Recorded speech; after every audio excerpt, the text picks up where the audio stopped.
দেখুন এই সিঙ্গুর ভোটমুখী বাংলায় আবারও আলোচনার কেন্দ্রে উঠে এলো সিঙ্গুর। নরেন্দ্র মোদী গুজরাটের মুখ্যমন্ত্রী থাকাকালীন সে রাজ্যে গিয়েছিলেন ন্যানো কারখানা। আজ নরেন্দ্র মোদী তিনি আবারও আসছেন, তিনি প্রধানমন্ত্রী নরেন্দ্র মোদী হিসেবে আসছেন এবং সিঙ্গুরে সভা করতে আসছেন। তিনি মোদীর সভার জন্য ইতিমধ্যে জোর কদমে প্রস্তুতি চলছে টাটার এই জমিতে। সিঙ্গুর থেকে শিল্প নিয়ে ঠিক কি বার্তা দেবেন নরেন্দ্র মোদী? ক্ষমতায় এলে সিঙ্গুরে টাটাদের ফেরানোর কথা বারবার বলেছেন বঙ্গ বিজেপি নেতৃত্ব। এই নিয়ে কি সিঙ্গুরের সভা থেকে কোনো বার্তা দেবেন প্রধানমন্ত্রী? জমি আন্দোলনের আঁতুড়ঘর, আর সেই সিঙ্গুরেই আজকে নজর রয়েছে রাজ্য রাজনীতি। ভোটমুখী বাংলা, আর সেই ভোটমুখী বাংলায় আবারও আলোচনার কেন্দ্রবিন্দু আবারও সেই সিঙ্গুর। নরেন্দ্র মোদী তিনি যখন গুজরাটের মুখ্যমন্ত্রী ছিলেন ঠিক সেই সময় সে রাজ্যে চলে গিয়েছিল ন্যানো কারখানা, আর আজ এতগুলো বছর পর আবারও সেই সিঙ্গুরে আসছেন প্রধানমন্ত্রী নরেন্দ্র মোদী। সিঙ্গুরে সেখানে সেই জমিতেই তিনি সভা করবেন এবং সেই জমিতে সভা করে তিনি ঠিক কি বার্তা দেন সেদিকে কিন্তু নজর রয়েছে এই মুহূর্তে রাজ্য রাজনীতির। মোদীর সভার জন্য জোর কদমে প্রস্তুতি চলছে টাটার জমিতে। সিঙ্গুর থেকে শিল্প নিয়ে কি বার্তা দেবেন মোদী? ক্ষমতায় এলে সিঙ্গুরে টাটাদের ফেরানোর কথা বারবার বলছেন বঙ্গ বিজেপি নেতৃত্ব। তাহলে প্রশ্ন উঠছে যে এই নিয়ে কি সিঙ্গুরের সভা থেকে কোনো রকম কোনো বার্তা দিতে পারেন প্রধানমন্ত্রী নরেন্দ্র মোদী? জমি আন্দোলনের আঁতুড়ঘর, সেদিকেই নজর রয়েছে রাজ্য রাজনীতির একাংশের। কেননা এই সিঙ্গুর থেকে কিন্তু একটা আমরা দেখেছিলাম রাজ্য রাজনীতিতে পরিবর্তন এসেছিল। সনদ রয়েছেন আমাদের সঙ্গে, সনদের কাছে চলে যাবো। সনদ, এই সিঙ্গুর আবারও আলোচনার কেন্দ্রবিন্দু এবং এমন একটা সময় আলোচনার কেন্দ্রবিন্দু যে সময় বাংলা এই মুহূর্তে দাঁড়িয়ে রয়েছে একেবারে ভোটের দোরগোড়ায়। এই মুহূর্তে প্রধানমন্ত্রী নরেন্দ্র মোদী আসার প্রস্তুতি পর্ব কতটা চলছে সিঙ্গুরে?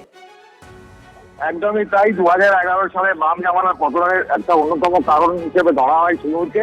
সেই সিঙ্গুরেই কিন্তু প্রধানমন্ত্রী আজকে আসছেন এবং এখানে সভা করবেন, পাশাপাশি সরকারি প্রকল্প ঘোষণা করবেন। ইতিমধ্যে যে সভামঞ্চ বা সভামঞ্চের যে কাজ, সেই কাজ কিন্তু গতকালই শেষ হয়ে গেছে।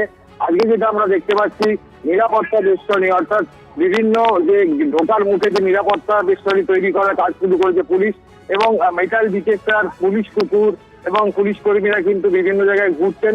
তারা নিরাপত্তাটা পুরো বিষয়টা খতিয়ে দেখছেন এবং যে মূল মঞ্চ, যে মঞ্চ করা হয়েছে, দুটো মঞ্চ করা হয়েছে, সে মঞ্চের ডান দিকে এবং বাঁ দিকে দুটো মূল গেট করা হয়েছে। একদিক দিয়ে যে ভিআইপি যারা আছেন তাদের ভিআইপিরা প্রবেশ করবেন, অন্যদিক দিয়ে যারা বিজেপি কর্মী সমর্থক আছে তারা প্রবেশ করবেন। ইতিমধ্যেই কিন্তু অনেকেই আসতে শুরু করেছেন। জেলা এবং রাজ্যের যে বিজেপি নেতৃত্ব তারা আছেন, তাদের যেটা দাবি প্রধানমন্ত্রীর কাছে তারা যেটা শুনতে চাইছেন, অর্থাৎ এই সিঙ্গুর থেকেই যেন আবার প্রধানমন্ত্রী এমন এক কিছু বক্তব্য বলেন যেখানে এখান থেকেই আবার পরিবর্তনের সূচনা করা হয়। অর্থাৎ বিজেপি নেতৃত্ব যেটা দাবি করছে যে এখান থেকে যেন প্রধানমন্ত্রী অন্তত তিনি বলে যান যে এই এলাকায় কারখানা তৈরি আবার হবে, অর্থাৎ যেটা সাধারণ মানুষের দাবি বা এলাকার ইচ্ছুক কৃষকদের তো দাবি আছেই। অনিচ্ছুক কৃষকদের মধ্যেও কিন্তু একাংশের এখনো পর্যন্ত তাদের দাবি আছে যে তারা এই এখানে কারখানা হোক এটা চাইছেন এবং অনিচ্ছুক কৃষক যারা সেই সময় অনেক আন্দোলন করেছিলেন তাদের যেটা মূল দাবি ছিল যে 400 একর যে জমি, 600 একর জমিতে শিল্প হোক, 400 একর জমিকে কৃষিযোগ্য যে 4 ফসলি জমি, সেই জমি তাদেরকে ফিরিয়ে দেওয়া হোক। এই দাবিতে এখনো কিন্তু অনিচ্ছুক কৃষকদের কিছু অংশ এখনো পর্যন্ত সেই দাবিটি অনড় আছেন। তবে ম্যাক্সিমাম যারা আন্দোলনের সঙ্গে সেই সময় যুক্ত ছিলেন প্রায় সকলেই তারা বলছেন যে এখানে হয় শিল্প আবার হোক।